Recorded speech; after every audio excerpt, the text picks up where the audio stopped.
Chair, we're now live. Thank you very much. Good evening, ladies and gentlemen. A warm welcome to those attending and also viewers watching live on the Council's YouTube channel, Hillingdon, London. This is a meeting of the Resident Services Select Committee. My name is Councillor Bridges and I'm Chairman of this meeting. Key role of this committee is to monitor the performance of local public services within its remit and to hold in-depth reviews of topics of resident interest. We engage with a range of external witnesses in our activity, which can include community groups, residents and subject matter experts. Where we identify areas for change or improvement, we make recommendations to the decision-making cabinet. Details of the business to be considered today are shown on the agenda, copies of which are available in the room and also accessible on YouTube underneath the broadcast. For those present in the room and intending to speak, please note that you'll be filmed and any statements you will make will be recorded and made public. And for those in the public gallery, you will not be on camera. Reminder to councillors, officers and those speaking today that you should turn your microphone buttons on when speaking. This will ensure that you'll be heard in the room and by those watching online. Quick house rules before we go on to the main agenda. We're not expecting a fire alarm this evening. However, please follow the officers to the fire exits out of the building to the designated meeting point, which is the Civic Centre forecourt. Mobile devices to be placed on silent or switched off, and we also have residents' feedback forms available at the back of the meeting or on YouTube underneath the broadcast. Item 1, apologies for absence, please. No apologies, Chair. Thank you very much. Are there any declarations of interest in matters coming before the meeting? I can see no indications, which moves us to item 3, to receive the minutes of the previous meeting, pages 1 to 8. Agreed, thank you. I can confirm that all business this evening will be discussed in part 1. There will be no part 2 items, which brings us on to item 5, the proposed review of homeless prevention and the customer journey scoping report, pages 9 to 18. We have this evening Melissa. Good evening to you. This is our review, so there will be a presentation if you have one. So whenever you're ready, Melissa, please give your presentation to members.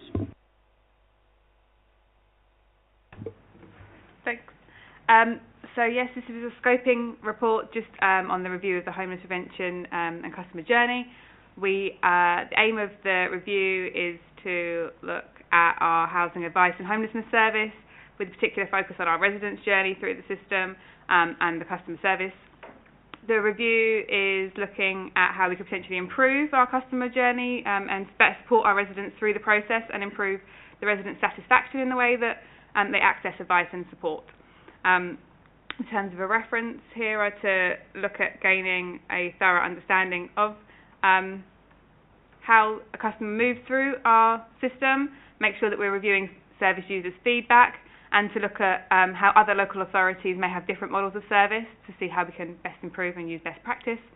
And also then, based on the committee's findings, make any conclusions and propose any practical and deliverable actions and any possible recommendations to changes in policy to the Cabinet.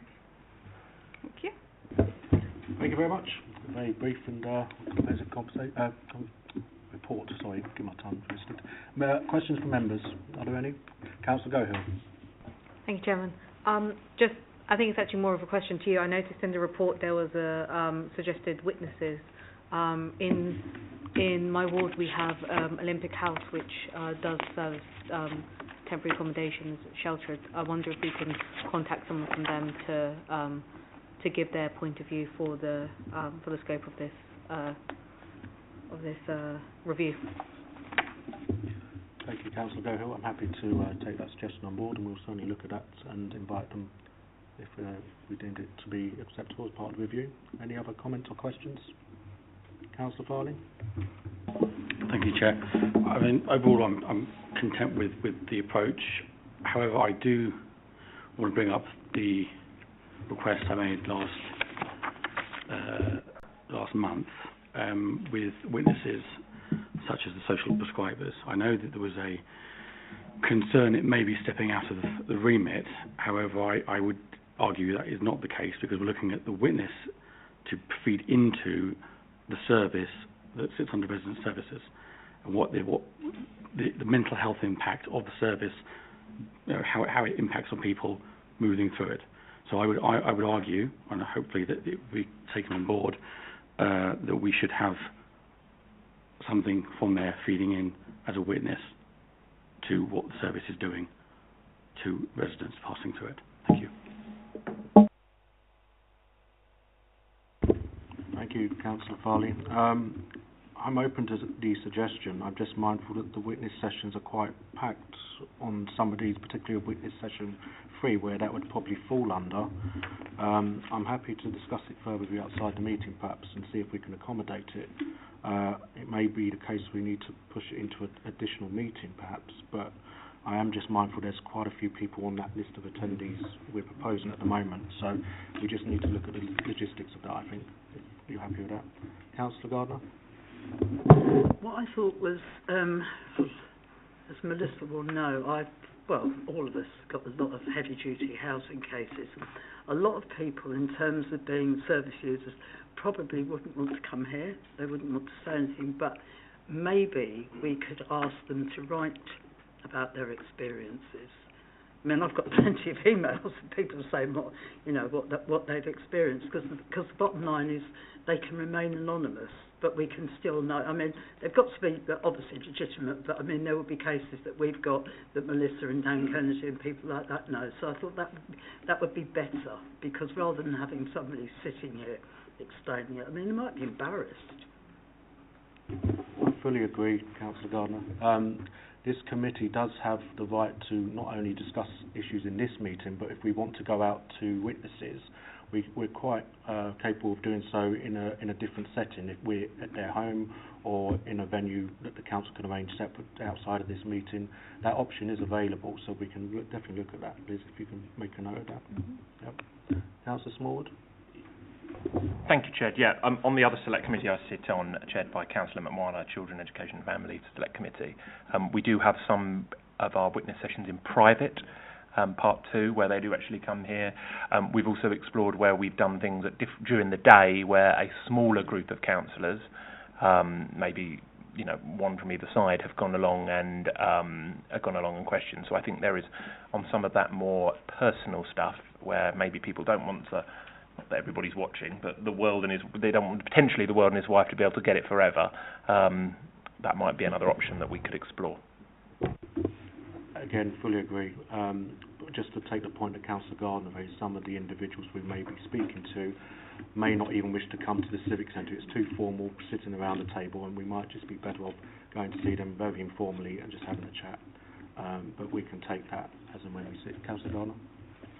The problem is that a lot of people that have had problems in housing don't live in the borough anymore. They've been moved out to different places. So, I don't really fancy going to Sunderland or Slough or anywhere like that. I mean, as I say, I think that if they be quiet, if they write out about their experiences, they're likely to be a lot more honest and open. To be perfectly honest with you. I think just giving them a range of options to contribute is the best way forward. I think they can choose to submit any way they want, whether it be written, verbally, or in person. It's not a problem at all. Councillor Sullivan? Thank you, Chair. How many shelters, homeless shelters, are there in Uxbridge, please?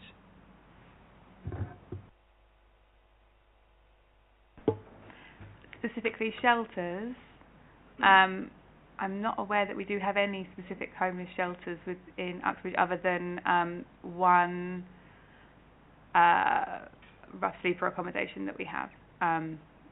But I don't think we have any specific shelters. Will you follow up? No. Councillor Gohill? Thank you, Chairman. It's a question for Melissa, because you so kindly came here today. This is quite recent, and so I understand why it's not in the report, but this morning DLUC published a commission report on the London plan and their recommendations for housing and the housing situation going ahead. Would the scope of that commission report be included in any further reviews?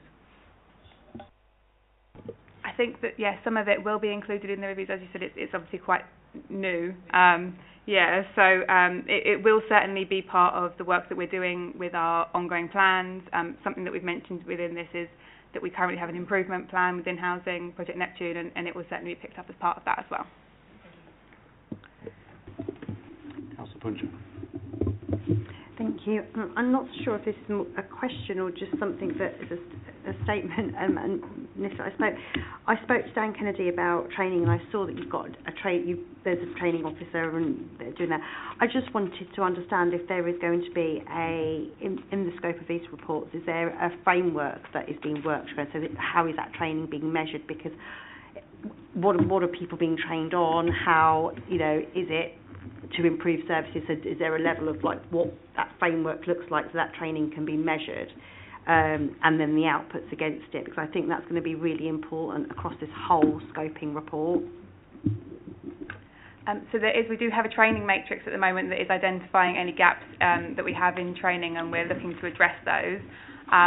The outcome of that is them being picked up in case reviews. So some of it's around knowledge of legislation, and so then that's being picked up to make sure that we are actioning cases appropriately and we're following all the due processes.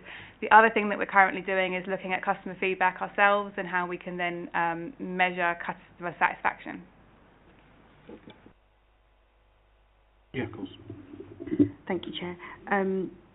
Is that looking at customer service though, in terms of how we are engaging with residents in the first, all the way through the process? Because that service, customer satisfaction might be like you've got yourself a home, but it's customer satisfaction actually looking through that communication process between an officer and the resident. It is. It's very much focused on somebody's experience rather than the outcome of the result that we've provided. Yeah. Any other questions? Councillor Gardner. The thing that worries me is that if we speak to people about their experience and they're still on the temporary road, that a lot of them, before I get involved, they say, don't be really rude, Janet, because they might not give us a house. That worries me slightly, because a lot of people are reticent about talking about their experience because they think that somehow that they're going to lose out. So how do we get over that? One of the ways in which we are trying to get around that is with the customer feedback, which is at the end of somebody's journey, so that we are picking up then when there isn't a perceived repercussion for potentially telling us how they have experienced the journey. Other than that, we are looking at a lot of the learning that we get from things like complaints, ombudsman inquiries, where people have raised issues, so we can then look to address any issues that have come up. Anything further, Councillor Gardner? Well, it's just that it's a universal problem. It's staff's attitude, it's the lack of housing, it's the whole thing. I'll blame the government, perhaps. You do surprise me, Councillor Gardner. Anyone else? No. Melissa, thank you very much for your attendance. We look forward to seeing you over the course of the review and other officers as part of this review. You may leave if you wish to do so. We're going to move on to the next item now. Thank you very much. Item 6 is the Community Infrastructure Levy and S106 Monitoring Annual Report, pages 19 to 68. And we welcome Julia this evening. There will be no presentation. We will move straight to questions. So I will open it up to the floor if there are any. Councillor Gardner, off you go. Paragraph 11, page 21. It says that the regulations require the council to engage with the community in allocating the community part of the SIL process. What steps has been taken in the last year to fulfil this responsibility? Talking from my own personal perspective, I haven't seen any sign of it in Hayes in terms of asking people. So what more do you think could be done to carry out a borough-wide community engagement process? At the moment, that portion of SIL, the neighbourhood SIL, that requirement applies to is kind of allocated to Chrysalis. So obviously there's the opportunity for all groups to apply for Chrysalis funding through the council's website, and then that's allocated on an annual basis. So that's the way that it's sort of linked to community need at present. Follow up? Yeah, on paragraph, so I was bored with this, I read it. On paragraph 13, it says that 6.4 million, I think, has been allocated to the West Drayton Leisure Centre. I may have missed that out. How much of the SIL was actually generated in West Drayton in the last 3 years, and how much has actually come from Hayes developments? I don't have that information to hand, but that's something we can provide in terms of SIL that's come from different sites. I don't know if we can do it by ward, but we can give you a list of sites that have paid SIL and provide that. Any other questions? Councillor Smallwood.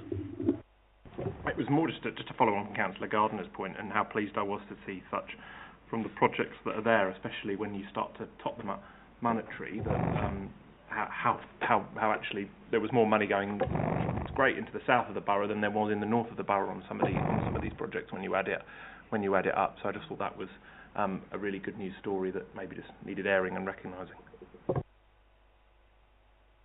Councillor Farley. Thank you, Chair.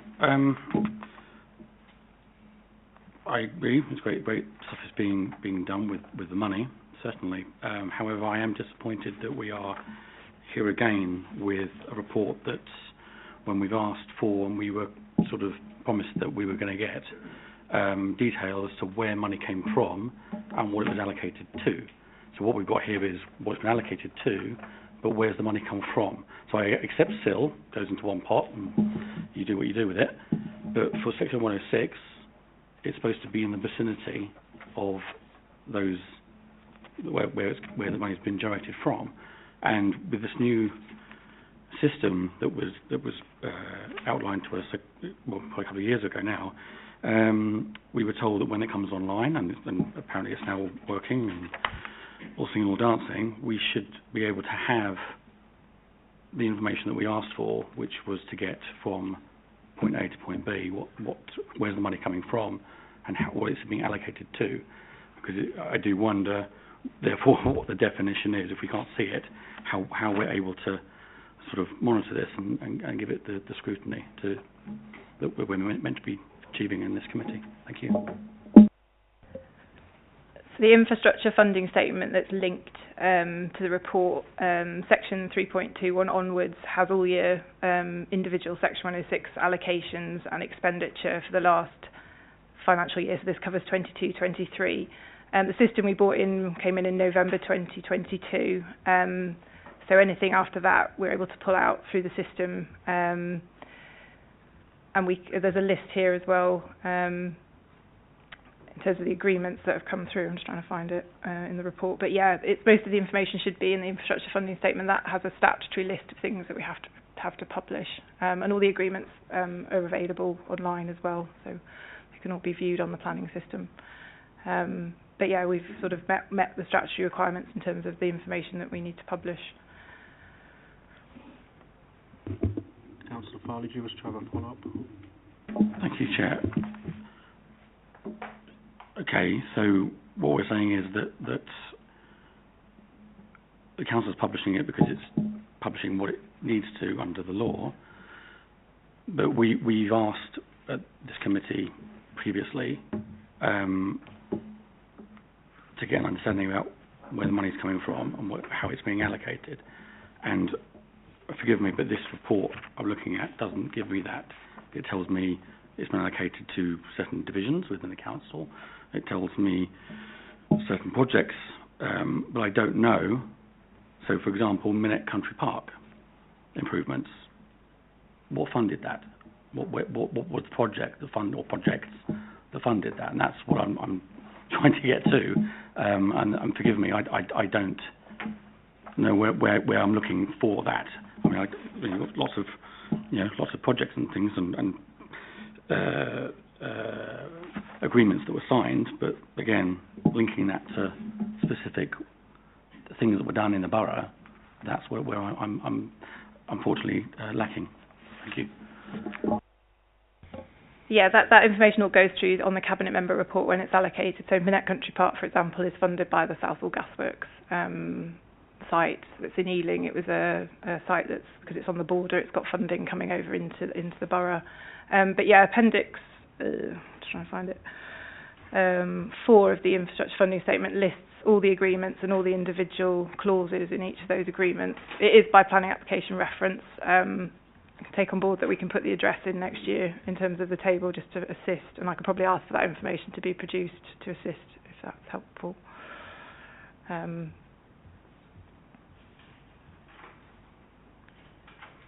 then Appendix 4, which is in the infrastructure funding statement from page 33, lists all the covenants with the site address that have been secured in the last financial year. So it gives you the amount, the site, and the type of obligation.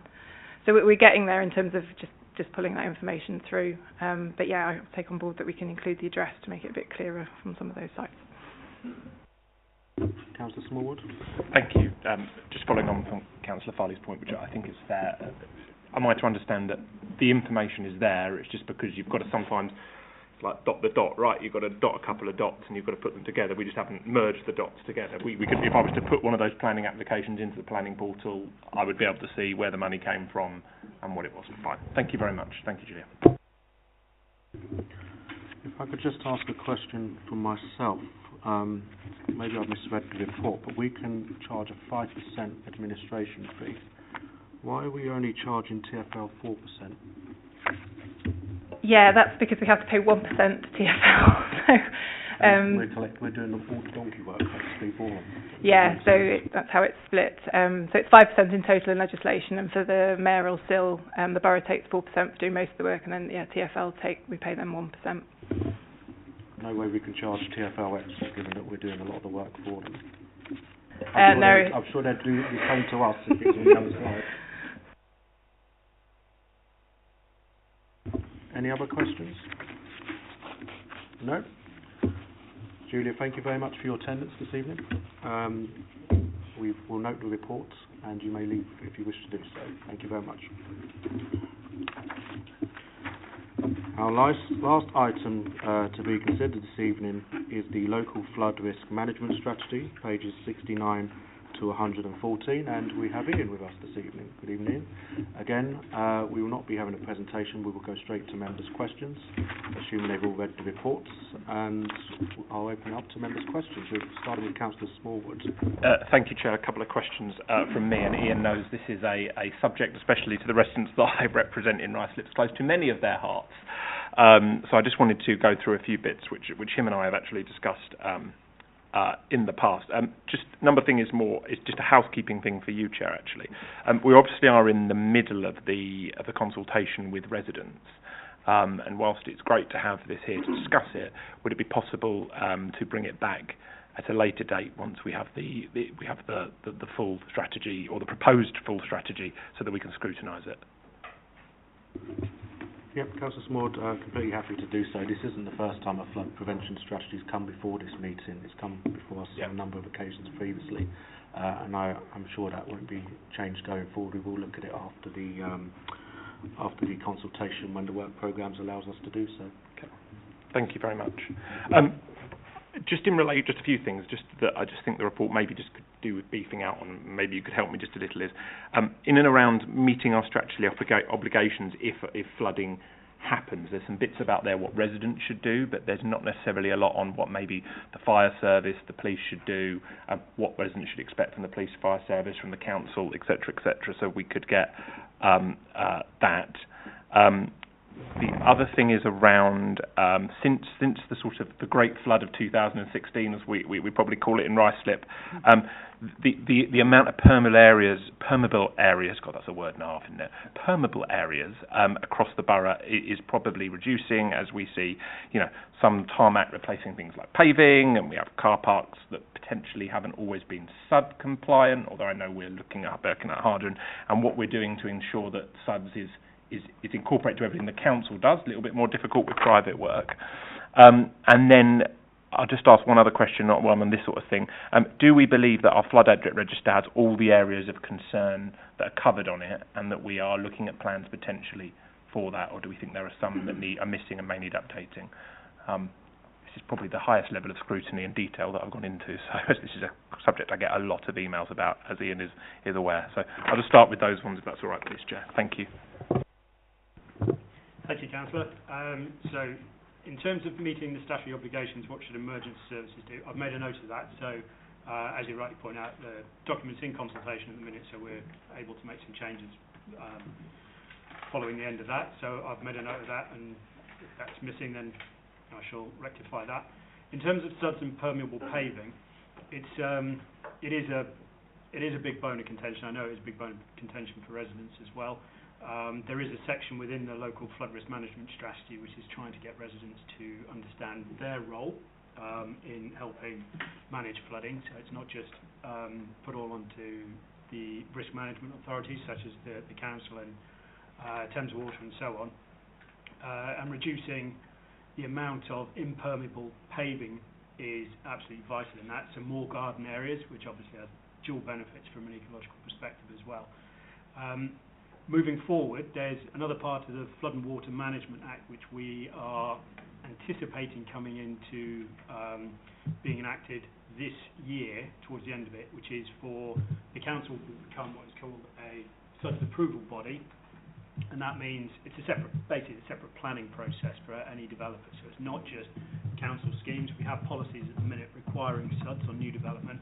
This takes it another stage further, so that they will have to demonstrate SUDS, which at this stage will be adopted by the council, so that there is another element of control over sustainable drainage systems in new development. So in summary then, the flood risk management strategy promotes the use of SUDS, promotes what residents can do, and the planning system will catch up and overtake where we currently are towards the end of this year. In terms of the asset register, that is always under review. So it's not just a thing that you just develop once and then just look after those assets. Assets are defined by their role in managing flood risk. So, for example, we put the rain gardens at Eastcote High Street. They're now on the asset register. So that's constantly updated. And as part of this consultation, we've opened up to residents to provide more information on the assets that they feel are important within their communities, and we will review the asset register at the end of the consultation as well. Thank you, Chair. Just a couple more from me, and thank you for the committee for obliging me. Just in relation to staffing issues, I know that we've had some. I know that hiring people who are experts in flooding is quite specialist, not particularly easy, but how we're getting on with that, and how we're working with organisations like my great friend in Harrow, chaired by my great friend in Harrow, Councillor Anjana Patel, with the organisation of the Thames Regional Flood and Coastal Committee, and how we're getting third-party funding for natural flood management projects that we are entitled to as being part of that committee across North West London and beyond. Thank you very much. Thank you, Councillor, again. So on staffing issues, you're absolutely right. Flooding is one of those areas, certainly in the environmental field, which always feels like a thankless task because everyone believes that they shouldn't flood, which is a fair enough position to take. But so all we're ever doing is trying to meet that expectation. It is a very complicated area at the minute. There is a shortage of professions, particularly in the local planning, in the local authorities, lead local flood authorities such as ourselves. We've gone out for recruitment this year and last year to fill our 2 vacant posts. We just completed the latest round of recruitment, and there are some positive candidates that will hopefully be interviewing very soon. In the meantime, we've been using consultancies to fill in that gap. Obviously, it's much better to have it in-house. We have 16, 17 years worth of experience, and 2 officers leave in 2022, so that was not an ideal situation to be in, and we're still recovering from that. But hopefully, moving forward, we've some good news anyway. On to working with other organisations. I met with Councillor Patel this week to discuss our ongoing relationship with the Thames and Regional Flood Coastal Committee, TRFCC, for those who are following with their abbreviations. we work quite closely with them, and in terms of securing funding, I was talking to Councillor Patel about the amount of projects that this council's got going on, and they're all set out in the local flood risk management strategy.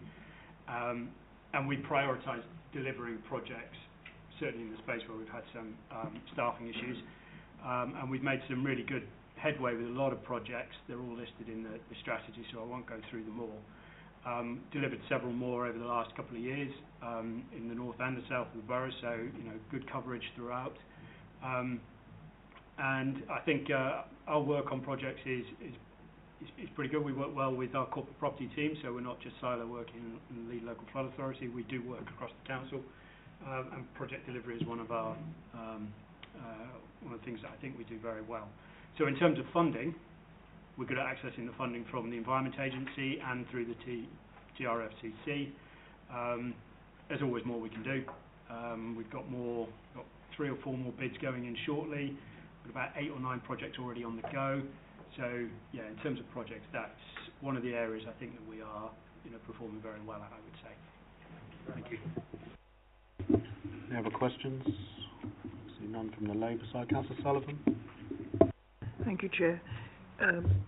Can you tell me what are the environmental effects of flooding in the UK, please? Very broad question, Councillor. The environmental effects that we have in this borough, I mean, flooding is more of a social issue for us at the minute, so it's more the impacts on communities as opposed to the environment.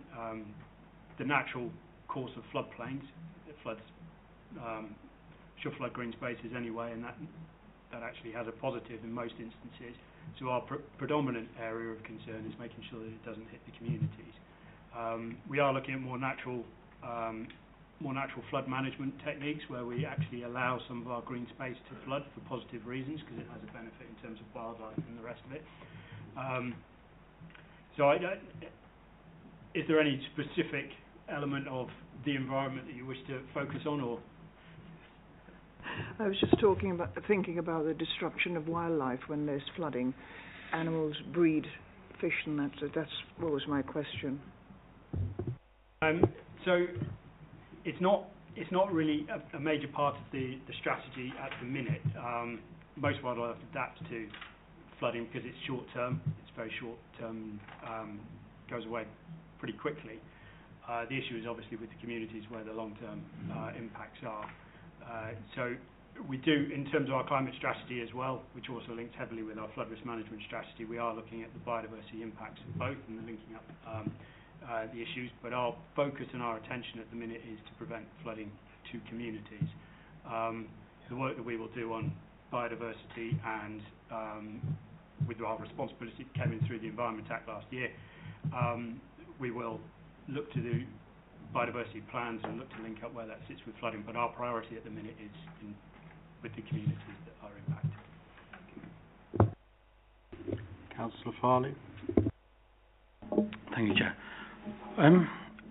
Just want to first of all clarify when this was launched, because it refers in the report to January, so it was mid-January it was launched? It was 22nd of January.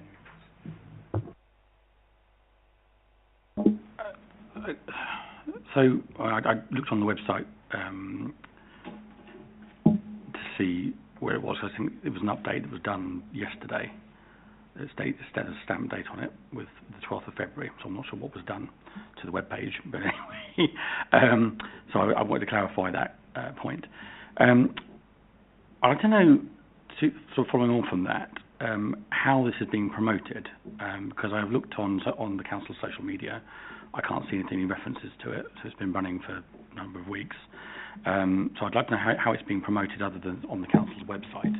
And also, given the cabinet member's introduction, where the final paragraph where he refers to being keen with the consultation for the strategy to reach all parts of the borough, and given that at council, I think it was in November, there was discussion about ensuring that we have parity across the borough, making sure that we're getting into all areas, particularly areas where we have rivers and streams and so forth, and also larger bodies of water, Little Britain and so forth. I'd just like to understand how it's been promoted and what kind of responses you've had so far. Thank you. Thank you, Councillor. So it was initially promoted through our comms team. I don't have the full details of where it was and web pages and social media and stuff like that. So I can take that away from this meeting and confirm. Since then, we've contacted all the residents' associations through email. We've contacted the residents' forum on the week before it was to be launched. We would normally undertake a sort of review halfway through the consultation period to see how many comments and responses that we've got in. So we haven't done that yet, so that will be scheduled in for next week. And then that will dictate where we go from there. So if we haven't had many responses to it, then we will work with the Cabinet member, Councillor Lavery, to see whether or not we need to extend it or whether we need to do some extra comms. So yeah, the key is to try and get as many people to engage on this matter as we possibly can. So if we're not feeling like we're going to get that engagement, we're not wedded to the consultation time period as we've set. We can extend that and we can do some more engagement and comms as necessary. Any follow-up, Councillor Parley? Councillor Gohill? Thank you, Chair. You touched on this already a bit, but I just want to ask specifically, can you explain how yourselves would engage with the flag group and community groups, and also particularly what the plan is going forward? It's a very good question because we've been discussing that internally recently. With the resourcing implications that we've had to focus our attention, and the focus that we've put that on is delivering projects, because projects deliver the benefits that we're after. Flags, flood action groups are promoted in the strategy, and we do welcome them. The resource implications behind helping and assisting with flags is the issue that we have to try and balance. And I think that's, as this consultation strategy, when this consultation on the strategy comes to conclusion, what we're going to try and do is rebalance that and try and understand where best to put the limited resources we have to assist with flags. So I think in action B3 of the strategy, I think it is, talks about quarterly meetings with flags and quarterly understanding with them, but we would expect flags to meet on a more regular basis. So it's about trying to get communities to empower themselves, and we can facilitate that as opposed to doing everything for flags. And I think that's where the balance hasn't quite yet landed. So it's definitely something that we are looking at, and if we manage to bring the resource in-house, because obviously with consultancies it's a bit more expensive, but if we can bring the resource in-house, then we will look at that in a lot more detail. And through this consultation, we want to hear from the flags to understand what they want and how often they want it, and see if that's actually achievable. Councillor Punja? Thank you, Chair. I think Councillor Smallwood has asked most of the questions that I needed to ask about some of the areas that are pertinent to where I live. But one of the things that's really kind of struck out for me is some of the issues that I have in the ward that I'm a councillor in, and that's the sewage and the sewers. And I just kind of wanted to ask about this liaison with Thames Water, because I know that they're responsible for the drains and the sewers in this area. But as a resident, it is increasingly frustrating when they are not able to contact anybody. And I understand that this is about a resource issue as well. But when residents are then told, when there's massive flooding like there is on Tavistock Road, with huge, very heavy-duty vehicles going down this road, and the whole road is flooded, and it continuously gets, you just need a bit of rainfall and that whole area just gets flooded. I think there needs to be more than residents need to phone Thames Water, and then it's kind of like, I was disturbed on one of my holidays to kind of sort this out and having to phone a whole load of people up. So I just feel that if there was something in place that kind of gone, right, okay, if this is happening to the sewers, what is there that the council can do to put in place so the residents don't have to go all the way through 5 different numbers to get some action done, because all they want to do is have the water cleared and be able to walk down their streets. Thank you, Councillor. That sounds like quite a lot of emails I get. Working with Thames Water, and Thames Water at the minute is it's always quite difficult because they're a private water body, but they are a statutory provider. So one of the things in the strategy is trying to build a better relationship with Thames Water. It's always quite difficult because they are quite hands-off. So one of the things that we're also trying to do through this strategy and post-completion of the consultation is to just develop our reporting function a bit more. The solutions on the sewers generally rest with Thames Water, so it's very difficult for it. We can do all we can and point them in that right direction, but it's ultimately for them to respond. So we can put pressure on them, and we have done, and we have seen recently some quick wins, even from residents who said, I've got a sewer in my back garden that's flooding all over, comes to us, and we go to Thames Water and we get the action rectified pretty quickly. That's not an ideal way of doing it, so we're going to try and formalise that arrangement a bit more. But working with Thames Water is very difficult, and I think as part of the flags, we're trying to get more representation from Thames Water into the community so that we can start having these discussions. But it is quite tricky working with them and what they're up to. So in terms of projects, what we're trying to do is trying to stop the water before it gets to the Thames Water sewers. So that's one of the, some of the projects that we have undertaken, for example, at Bessenby Park, holding water back within our network to stop it going into the Thames Water sewer. But we've got to know where those problems are to start with. Then there's a long process of trying to find solutions. But we have made positive strides on the projects in some of those fields. But I appreciate the point that there is still more we can do with Thames Water and the communities. Anything further? That I think links into our drainage systems as well, because what we are having, it's the overflowing of the drains that are then impacted. So I think it goes linked in with each other, and I'm not so sure how when we're kind of doing our weed killing and leaving everything left everywhere, that goes then into the drain, so it's causing another problem. This is impacting, which I believe then becomes quite costly. So I just wonder if that kind of if those teams are working together to kind of alleviate that, because then it kind of ends up being Thames Water's responsibility or the council's responsibility, and everybody's fighting against each other, and actually the taxpaying resident is not actually benefiting out of any of this. Again, you're absolutely right, and a resident doesn't care where the water comes from, they just don't want it to be where it's got to. I fully understand that, and you'll see a quote in the strategy of the work from the pit review, which came from 2007 floods. I was working up north for the Environment Agency at the time, and I was at a meeting in Sheffield where I had pretty much of a bum fight with the drainage engineer from Sheffield Council, live in front of everyone, where I said it was his fault, he said it was my fault. And that still plays out today. Right. So that's the role of the lead local flood authority, is to then try and bring all these parties together to come up with a more collaborative way of working. So that's what this strategy is setting out. That's what we want to do. We are making inroads with Thames Water in regards to that. We have got a lot better working relationship with them, and our highways team do as well, because our gully clearance goes into their network as well. So we are making improvements. There is more to be done, and this strategy is going to set that out really clearly for the residents.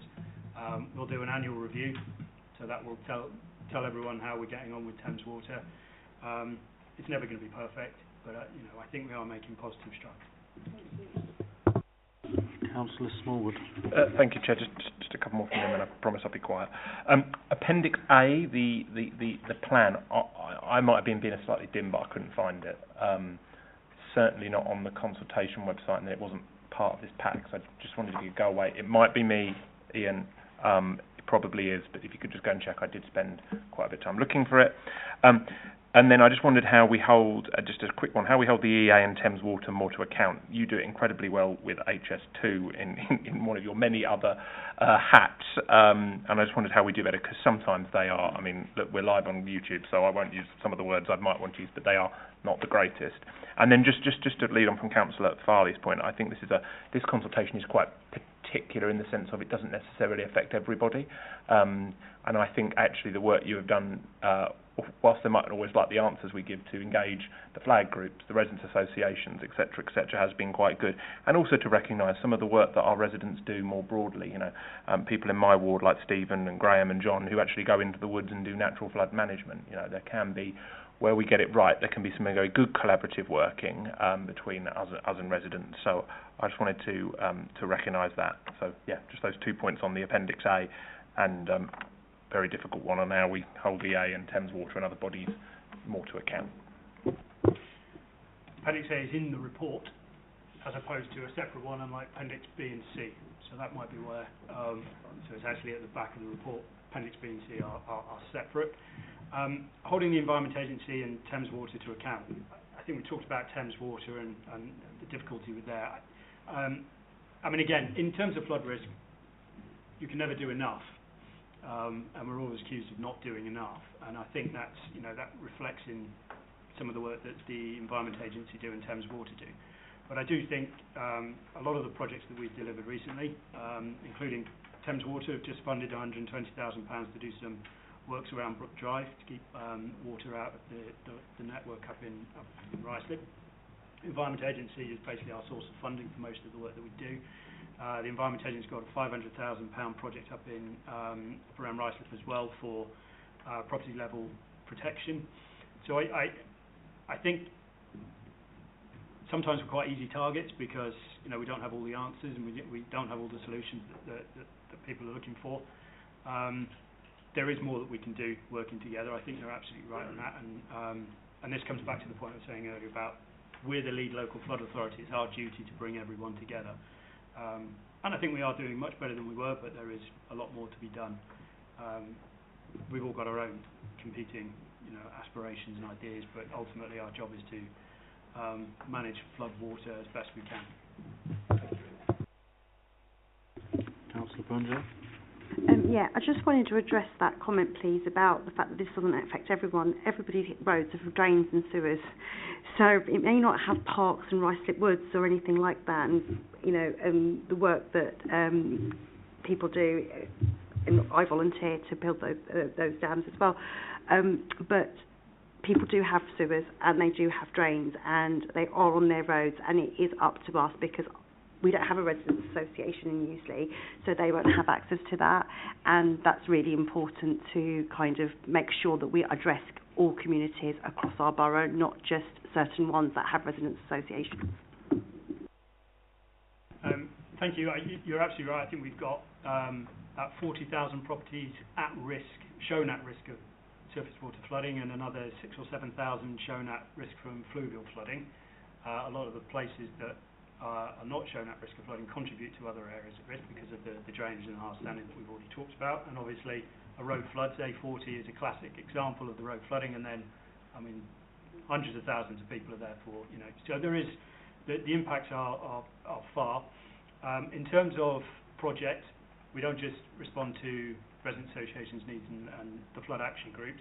We've got a project down in Cranford Estate at the minute at Croyd Avenue, which is about to go into the ground within the next 10 days or so.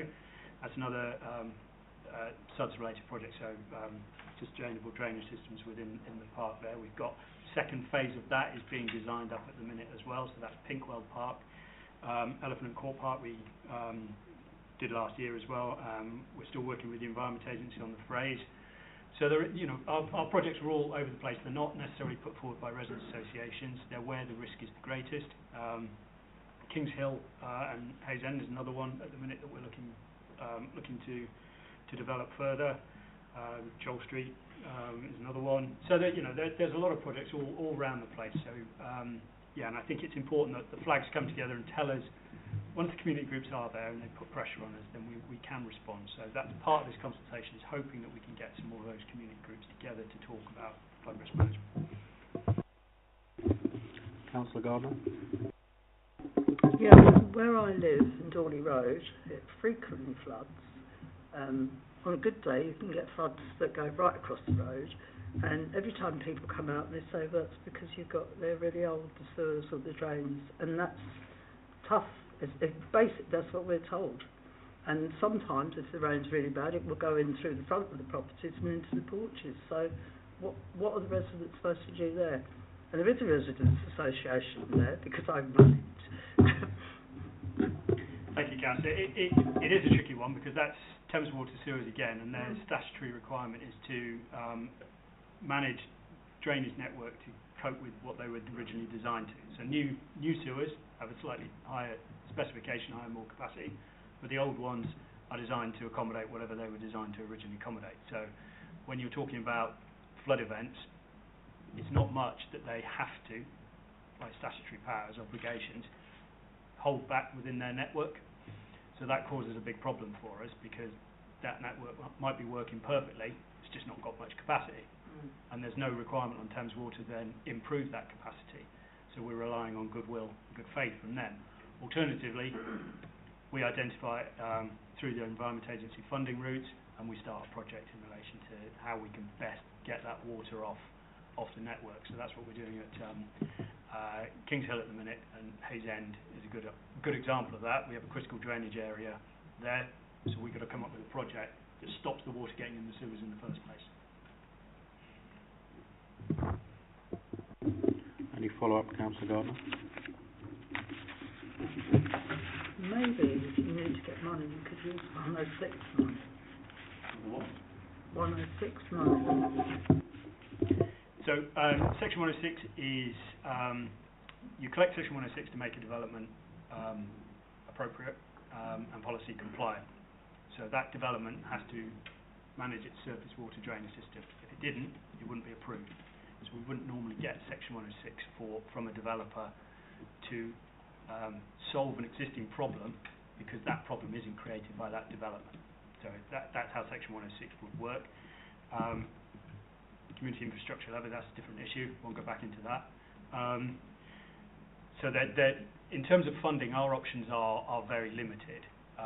There is a lot of money available from the Environment Agency, so we're constantly competing to secure that funding, and we're pretty good at securing that funding for our residents in this borough. But yeah, so there are limitations to it. I'll just ask if there's any other questions before I come to you, Councillor Gardner. Is there any more before we wrap it up? There's Councillor Fye. We'll let Councillor Fye speak, then you can finish off, Janet. Okay, so Councillor Gardner, apologies.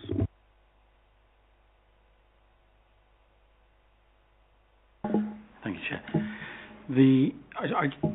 I'd like to hear a bit more about the pressure that can be applied by the council and the levers that you have, because we've got issues with, when we're dealing with Thames Water, when we're dealing with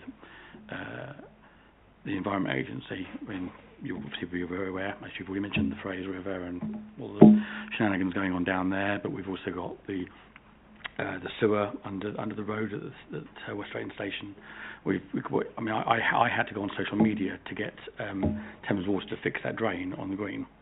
It's eventually been done, but it took a long time, and unfortunately the avenues to the council weren't quick enough. So I'd like to hear more about what pressures and what levers and mechanisms you have, and to coerce them to doing what they should be doing. Thank you. I think the problem is what they should be doing. So they have their statutory powers to make sure that they do what they should be doing, and as I said before, what they should be doing isn't necessarily always enough anyway. We don't have any enforcement powers as such. We don't have a strong arm, a legislative strong arm, if you like. So we don't have the ability to go and knock on the door and force them to do things. So we work more collaboratively, which is as best we can, relying on goodwill to some extent. Our routes into Thames Water are much more improved these days. So we have better links to be able to get to the people who then can pull the strings within Thames Water to get these solutions done. So certainly within the short term, my email's pretty available. Come to me in the first instance, and we will go straight to Thames Water through our consultants, and we will see what action we can do. This comes back to, this isn't the ideal way of working. So as part of this strategy, we're going to try and reformalise the way that we work with our partners. It's up to them whether they choose to get on board or not, but we will certainly keep pushing them. Councillor Farley, any supplementary? No. Councillor Gardner, would you like to finish the session for us? I'll do a dance. No, what confuses me is about the 106 and still money, because we've got the old vinyl factory in the back garden, we've got the Network Rail site, we've got the guest in house over the road. All the works there has contributed to the amount of crap basically that has been going into the drains, and I just wonder how we can't get something from them. So in planning terms, when those developments come into the system, there is a requirement in planning policy for them to manage all their own surface water drainage system to a rate, greenfield runoff rate. So by the time the water leaves the property boundary, the red line boundary, if you like, in a high rain event, it should be coming off at a very controlled and restrictive rate.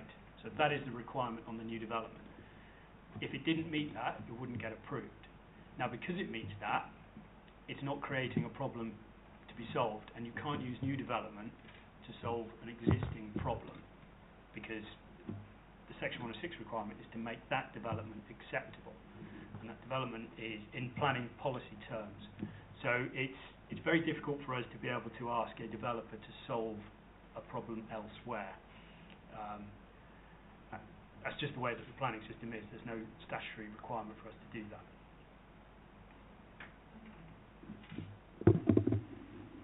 Okay. Ian, thank you very much for your answers this evening. They've been very informative. And thank you also to members for their lines of questioning this evening. They've been very thorough. And as always, if you have further questions you wish to ask Ian, or indeed any other officers here this evening, do feel free to speak to Liz, who will liaise with them on behalf of the committee. You can get some answers outside if there's any additional questions. Thank you very much. We'll move on now to our floor plan, pages 115 to 126. Are there any? Thank you. Are there any questions before I do? No? Okay. That's noted. And item 9 is the work programme, 127 to 130. Just a point of correction on page 127. We have the meeting date of the 10th of April. As you know, we agreed the 16th for the last meeting. Yeah, my daughter choose. Just for you. So that's the only change. We do have a site visit coming up. What's the date? So we 26. We're going swimming to Botwell Leisure Centre. Is there anyone here who can confirm whether they're attending or not? I know a couple have given apologies. Is there anyone? You can't make it. Are you going? Tentative? You're going, aren't you? Is it 27th? Is it the 27th? Sorry.